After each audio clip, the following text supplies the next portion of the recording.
Hello friends, welcome to খেল দুনিয়া। সামনেই আসছে সুপার কাপ। তো সুপার কাপে বিদেশি সংখ্যা বাড়া নিয়ে চলে এলো নতুন একটা আপডেট।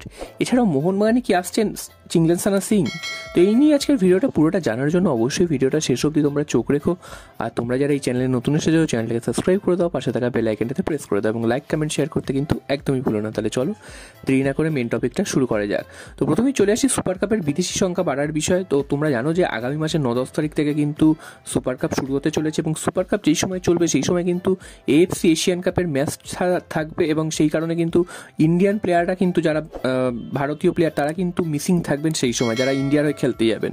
তো তখন কিন্তু অন্যান্য দলগুলো কিন্তু সমস্যায় পড়বে, কারণ সব দল থেকেই মোটামুটি ইন্ডিয়ান প্লেয়াররা চলে যাবে এবং মোহনবাগান থেকে সব থেকে বেশি প্লেয়ার যাবে, তাই জন্য মোহনবাগান কিন্তু বেশি সমস্যায় পড়বে।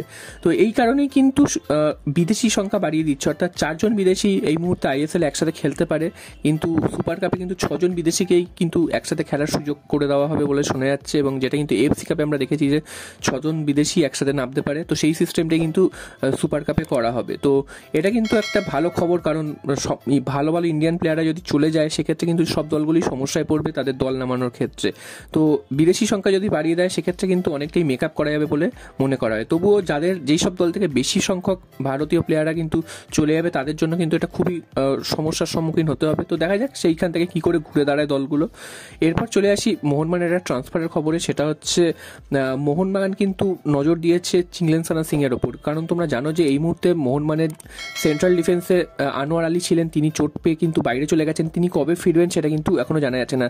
তো তিনি এর মধ্যেই জয়েন করবেন শোনা যাচ্ছে এবং তারপরে তিনি হয়তো মাঠে ফিরে আসবেন। তবে কিছু কিছু জায়গা থেকে জানা যাচ্ছে যে আনোয়ার আলীর চোট এতটাই গুরুতর নাকি তিনি মার্চ মাসের আগে ফিরবেন না। তো সে কারণেই মোহনবাগান ম্যানেজমেন্ট নাকি জানুয়ারি ট্রান্সফার উইন্ডোতে তার ব্যাকআপ হিসাবে অন্য একজন প্লেয়ারকে নিয়ে আসতে চাইছেন। তিনি হচ্ছেন চিংলেনসানা সিং, এবং চিংলেনসানা সিং যদি মোহনবাগানে আসে সেক্ষেত্রে মোহনবাগানের ডিফেন্সটা অনেকটাই কিন্তু মজবুত হবে। এবং এই মুহূর্তে হায়দ্রাবাদের অবস্থা খুব একটা ভালো নয়। তো হায়দ্রাবাদকে ট্রান্সফার ফি দিয়ে যদি এই প্লেয়ারটিকে মোহনবাগান তুলে নিতে পারে তাহলে মোহনবাগানের জন্য লাভ, এবং হায়দ্রাবাদ এফসি যেহেতু অবস্থা ভালো নয় তাদেরকে কিন্তু এই লোভটা দিলে সহজেই কিন্তু তারা এই লোভটা কিন্তু গ্রহণ করে নেবে। তো সেটাও কিন্তু একটা মোহনবাগানের জন্য প্লাস পয়েন্ট হতে পারে। তো দেখা যাক এই প্লেয়ারটিকে মোহনবাগান তুলে আনতে পারে কিনা, যদিও এটা একদম ইনিশিয়াল স্টেজে রয়েছে, এখনো কিন্তু কোনো চূড়ান্ত কিছু হয়নি। তো মোহনবাগান সবাই টার্গেট করেছে এরকম কিন্তু একটা নিউজ উঠে এসছে, তো সেটাই তোমাদের জানিয়ে দিলাম। আর আগামীকাল কিন্তু মোহনবাগান নামছে নর্থ ইস্ট ইউনাইটেডের বিরুদ্ধে, সেটাও কিন্তু মোহনবাগানের জন্য গুরুত্বপূর্ণ ম্যাচ। তো সেই ম্যাচে নামার আগে মোহনবাগানের দল কেমন হতে পারে সেটাই তোমাদের সাথে একবার আলোচনা করে দিই। তো কালকে জানো চোট সারিয়ে ফিরছে দিমিত্রি পেটাটস এবং মনভীর সিং, এই দুজন প্লেয়ার কিন্তু অনেকদিন পর চোট সারিয়ে তারা মোহনবাগান দলে যোগ দেবেন। এটা কিন্তু মোহনবাগানের জন্য ভালো খবর এবং মোহনবাগান দলটা কিন্তু কালকে বেশ কিছু পরিবর্তন দেখতে পাবো, কারণ এই দুজন প্লেয়ারের ইনক্লুশন হবে এবং দুজন প্লেয়ার কিন্তু চোটের জন্য মাঠের বাইরে থাকবেন।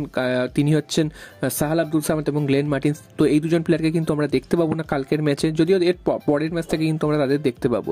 তো গোলে থাকবেন অবশ্যই বিশাল কায়েত এবং ডিফেন্সে কিন্তু ব্র্যান্ডন হ্যামিলের সাথে কিন্তু হেক্টর ইউসে থাকবেন এবং লেফট উইংয়ে থাকবেন বা লেফট ব্যাকে থাকবেন শুভাশিস বোস এবং রাইট ব্যাকে থাকবেন কিন্তু আশিস রায়, এবং একটু ওপর দিকে অনিরুদ্ধ থাপা থাকবেন, তার উপরে কিন্তু হুগো বুমো থাকবেন, বাঁ দিক থেকে লিস্টান কোলাসো, ডান দিক থেকে মনভীর সিং এবং একেবারে ওপরে কিন্তু অবশ্যই থাকবেন দিমিত্রি পেটাটস। বা যদি এরকম যদি দলটা না সাজায় তাহলে সেক্ষেত্রে কিন্তু দিমিত্রি পেটাটসের সাথে হয়তো কালকে প্রথম থেকে আমরা দেখতে পেতে পারি আরমান্দো সাদিকুকে। তো দলটা কিন্তু এরকমও হতে পারে। তো বেশ কিছু চেঞ্জ হবে তোমরা বুঝতেই পারছো, কারণ দুজন প্লেয়ারের নতুন ইনক্লুশন হয়েছে এবং দেখা যাক আগামীকালের ম্যাচ মোহনবাগান